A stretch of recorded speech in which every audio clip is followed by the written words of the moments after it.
Tinubu làwa ó ṣe Jagaban làwa ó ṣe ẹ bá kówó pamọ́ kẹ́ẹ̀kẹ́ kó pamọ́ Jagaban làwa ó ṣe Jagaban làwa ó ṣe Tinubu làwa ó ṣe ẹ bá kówó pamọ́ kẹ́ẹ̀kẹ́ kó pamọ́ Jagaban làwa ó ṣe. Bẹ́ẹ̀ kówó pamọ́ o bẹ́ẹ̀ ké kó pamọ́ ìyẹn ò kàn wá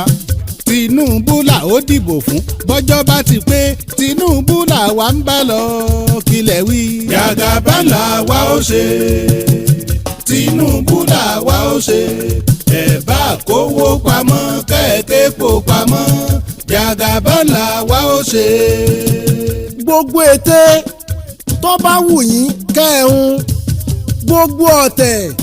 tó bá wù yín kẹ́ẹ̀dì ẹ bá gbowó pamọ́ kẹ́ẹ̀tún gbépo pamọ́ á dìbò ní ọjọ́ karùndínlọ́gbọ̀n oṣù kejì ọdún 2023 Tinubu ó sì wọlé pọ́lísì ìranù tẹ́ ẹ gbé wá yìí aburú lẹ fẹ́ fi ṣe nítorí ẹnìkan ṣoṣo ẹ wá kó gbogbo orílẹ̀-èdè sí wàhálà aṣojú Odùduwà aṣíwájú fún gbogbo akẹ́wì ní tilé toko Yorùbá lọ́kàn àjẹ́ndà ọmọ aládé ní Bọ́lá Ahmed ọmọ Tinubu ẹnìkan kì í jẹ́ kílì ọ̀fẹ́ ọ̀rọ̀ bàbá Buhari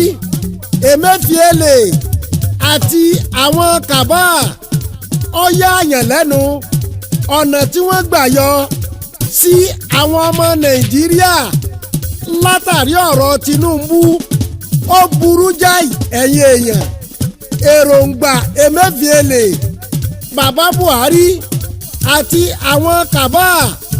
láràlú ti mọ̀ bẹ́ẹ̀ tí ṣe ń ní ìlú lára tó bẹ́ẹ̀ náà ni àwọn èèyàn sì ń gba ti Tinubu wá di àríkẹ́ àríyọ̀ bí ọmọ tuntun ẹ fẹ́ gbégi dínà ìjáwé olúborí Tinubu ni Ọlọ́run ò ní fún yín ṣe afẹ́fẹ́ ti fẹ́ àti rí fùrọ̀ adìẹ gbogbo ọmọ Nàìjíríà pátá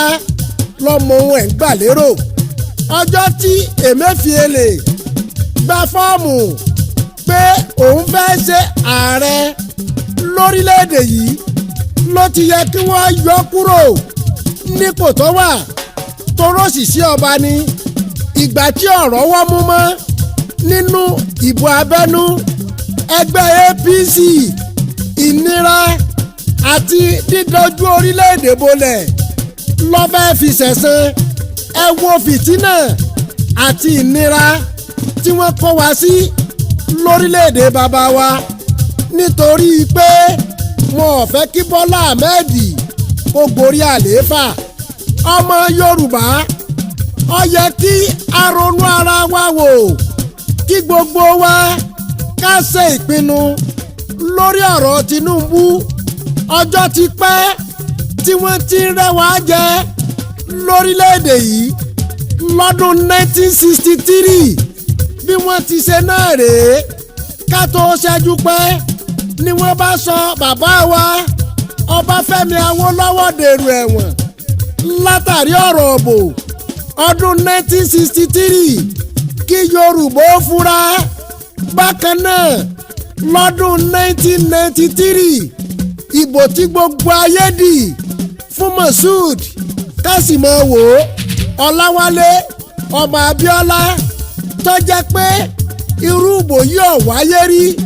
ìbò tí gbogbo olúfinúfíndọ̀dì fún Abíọ́lá wọ́n wọ́gi lé ìbò June 12 àṣẹ̀yìnwá àṣẹ̀yìnbọ̀ wọ́n tún ti kásìmọ̀ wò Ọláwálé ọmọ Abíọ́lá mọ́lé látàrí ìbò June 12 1993 l'Abíọ́lá kú sí ti ọdún 2023 yìí kò ní rí bẹ́ẹ̀ àti gbọ́n àti mọ̀ tí wọ́n fẹ́ ṣe wọ́n fẹ́ dá wàhálà kalẹ̀ kí wọ́n lè yan ìjọba fìdíhẹ́ ẹ̀yin ọmọ Yorùbá ẹ ronú wò lórí ọ̀rọ̀ yìí Yorùbá lọ́kàn Tinubu lọ́kàn ẹ̀yin kàbá ẹ ṣe wọ̀ lórílẹ̀‐èdè Nàìjíríà ìkànnì yín ohun tí ọ̀pọ̀lọpọ̀ yín dà lónìí ọlá Ọlọ́run ọlá Tinubu ni Tinubu tí ó fún yàn lẹ́ja yóò sì tún kọ́ ní bá a ti pẹja Tinubu ọ̀hún lẹ́wà ń gbégi dínà fún pé kò ní débi tí ń lọ irọ́ lẹ pa ẹ rántí ibi tẹ́ ẹ gbà gòkè mọ́ ìkànnì yín odò tó bá gbàgbé orísun rẹ̀ gbígbẹ ní gbẹ ìka tó fún yín lóúnjẹ lẹ́wà ń gé jẹ àwọn ẹranko tó gbanú èèyàn wáyé wọ́n sì wá pọ̀ kẹrin lórílẹ̀‐èdè yìí àwọn ọ̀dàlẹ̀ ènìyàn àwọn asọ̀rọ̀ àná di bá mi kójúmọ́ tó mọ́ pàápàá jùlọ àwọn ọmọ Yorùbá ọ̀dàlẹ̀ lọ́pọ̀ nínú wa tá a bá wo wájú tá a sì wẹ̀yìn wò nínú àwọn kàbá tí wọ́n ń sọ pé Tinubu ò ní délẹ̀ ìlérí àwọn ọmọ Yorùbá wọ́n ń bẹ níbẹ̀ náà kàyéfì ní gbogbo òlú ń ṣe a fẹ́ dìbò ẹ kówó pamọ́ ẹ gbépo pamọ́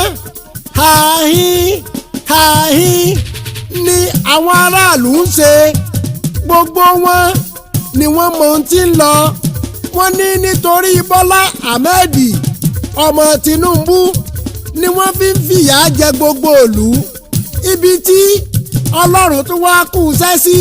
bí wọ́n ti ń fi ara ní ìlú tó bẹ́ẹ̀ sì ni gbogbo ìlú fẹ́ Tinubu lójúmọ́ àdìtú níṣẹ́ Ọlọ́run àwa mọ̀rídìí níṣẹ́ Olúwa ta ló tó bẹ́ẹ̀ tí ó tú iṣẹ́ Ọlọ́run wò adé orí ọ̀kíni ó ju tẹyẹkẹyẹ lọ iṣẹ́ tí Ọlọ́run ti parí ní ọ̀rọ̀ Bọ́lá Ahmed ọmọ Tinubu ẹ mọ̀ wulẹ̀ yiri rẹ̀ wò ẹ fi lẹ̀ bẹ́ẹ̀ a kì í ṣe mọ̀ wọ́n lè bí ọ léèrè wípé ta ló kọrin ewì tó jẹ́ kìkì àpẹẹrẹ sọ fún wọn wípé aṣojú Odùduwà ni aṣíwájú fún gbogbo akéwì ní tilé toko ká tún gbọ́ra wa nígbà míì. bẹ́ẹ̀ kówó pamọ́ o bẹ́ẹ̀ kéko pamọ́ ìyẹn ò kàn wá Tinubu là ó dìbò fún bọ́jọ́ bá ti pé Tinubu là wà ń bá lọ kílẹ̀ wí. Jàgàbá là wá ó ṣe Tinubu là wá ó ṣe ẹ bá kówó pamọ́ kẹ́ẹ̀kẹ́ kó pamọ́ Jàgàbá là wá ó ṣe.